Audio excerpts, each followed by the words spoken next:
Bonjour tout le monde, bienvenue dans cette vidéo dans laquelle je vais parler un peu de patrimoine minier.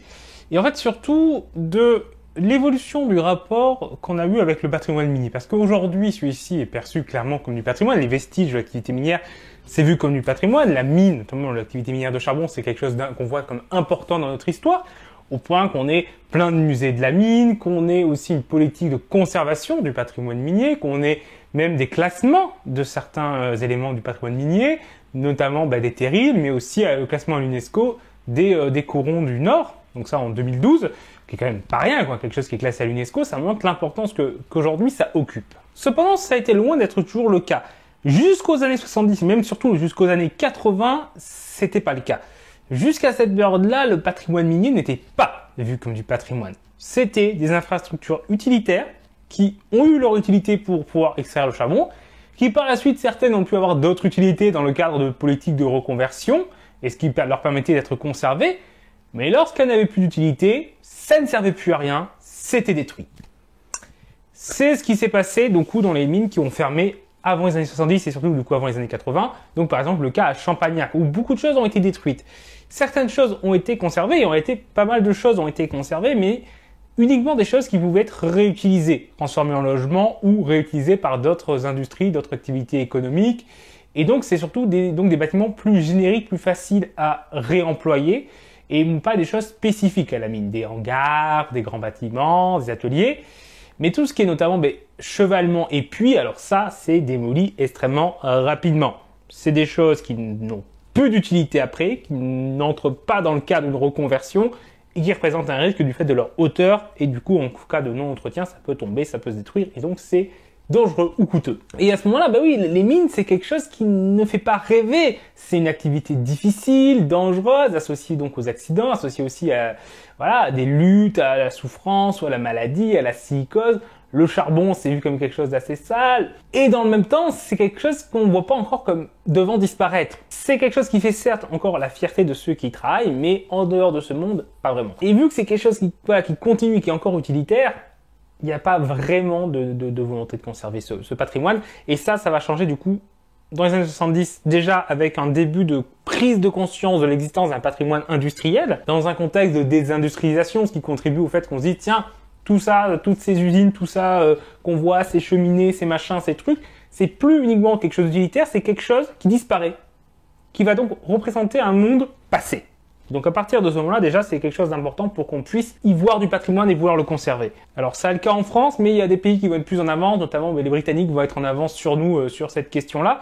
Et donc il va y avoir plusieurs initiatives à partir des années 70 autour de cette extension de la notion de patrimoine pour englober le patrimoine industriel. En 1978, on a ainsi un comité autour de l'archéologie industrielle qui se met en place, qui du coup permet de développer cette discipline. En 1980, il y a un livre, l'archéologie industrielle, qui est publié, qui là aussi va contribuer à faire connaître cette discipline et lui donner une certaine légitimité, ce qu'elle a du mal à avoir. En 1983, on a la direction du patrimoine en France qui du coup lance une campagne de repérage de sites industriels qui pourraient mériter d'être conservés, d'être préservés. Donc on commence à avoir l'envie par la part de structures officielles de conserver des aspects du patrimoine industriel. Et ça va continuer puisqu'en 1985, on a même un colloque sur le sujet qui est organisé. Donc on voit qu'il y a une série d'initiatives autour du patrimoine industriel qui se développent. Et dans le cas des mines, en plus, on a vraiment le fait que maintenant, à partir des années 80, la mine, on voit que ça va disparaître.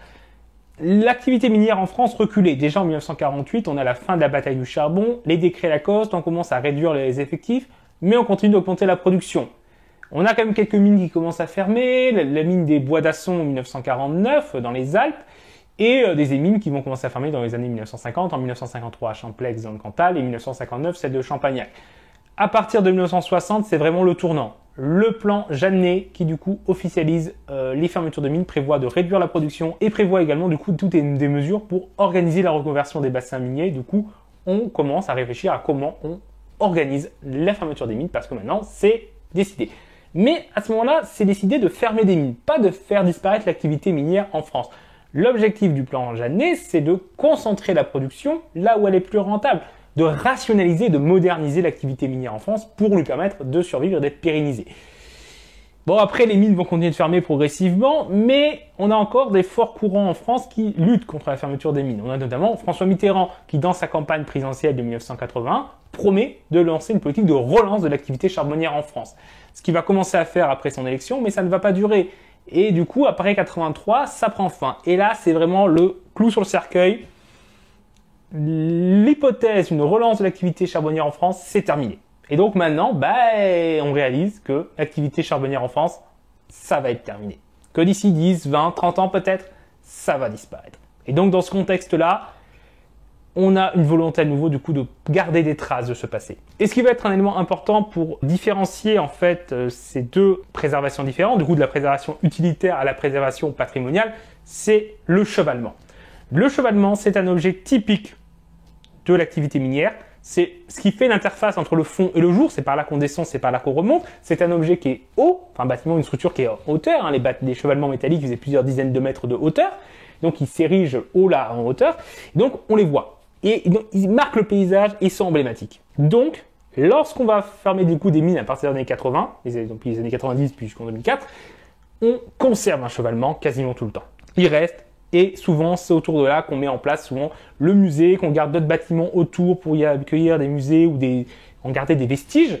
Et donc, c'est un élément central. Par contre, ailleurs, là où ça a été utilitaire, le chevalement n'est pas conservé. Comme je vous l'ai dit, le chevalement, il sert à descendre, à remonter au fond. Sauf que leur classement, c'est à des entreprises qui fonctionnent qu'en surface. Donc, le chevalement n'a plus aucune utilité. Donc, c'est vraiment un élément. Alors, il y a quelques exceptions, mais dans la grande majorité des cas, s'il reste un chevalement sur un ancien bassin minier, c'est que la mine a fermé plutôt à partir des années 80. Sinon, c'est avant. Il y a des exceptions. Il y a des chevalements qui ont été conservés avant, quelques chevalements qui ont été détruits après. Mais grosso modo, cette différence-là, quand même, est assez visible. Et puis, donc, toute cette période-là, c'est aussi la période où les musées de la mine se créent. Donc, à Champagnac, c'est 1991, après la mise en place d'une exposition en 1988. Mais dans le même temps, on a le musée de Messé, le musée de Noyon-sur-Allier également. Et au total, entre 1980 et 2000, on a plus de 50 musées de la mine qui sont créés. Donc, on a vraiment une effervescence. Puisque déjà, avant 1975, il n'y avait que 3 musées dédiés à la mine. Il y en a 10 en 1980. Donc, on a 7 qui sont créés durant ces 5 années-là. Donc, c'est quand même un début de mouvement. Mais on voit vraiment que les années 80-2000, c'est l'accélération. Après 2000, ça va ralentir de nouveau parce que les dernières mines ferment et donc celles-ci sont patrimonialisées, c'est bon, les musées sont créés et il y a de moins en moins d'endroits où on va créer des musées, même s'il y a encore des créations, puisqu'on a 19 musées qui sont créés entre 2000 et 2013 et après par contre, là en effet, la création de musées, ça s'arrête. Si ça devait être fait, ça a été fait à ce moment-là et il y a peu d'endroits où de nouveaux musées pourraient être créés, je pense. Je vois pas vraiment d'endroits aujourd'hui où il y a pas déjà un musée et où une volonté de créer un musée de la mine pourrait émerger maintenant. Mais voilà, qui sait de quoi l'avenir sera fait. Mais voilà, donc on voit cette évolution de rapport au patrimoine minier et pourquoi il y a eu cette évolution et par quoi ça s'est passé. Donc voilà, c'est terminé pour cette petite vidéo qui aborde du coup un aspect dont je parle dans mon mémoire. J'espère que ça vous a intéressé. Si c'est le cas, n'hésitez pas à partager la vidéo et l'aimer. N'hésitez pas également à dire en commentaire ce que vous en avez pensé et à vous abonner pour ne pas rater nos prochaines vidéos. Au revoir tout le monde.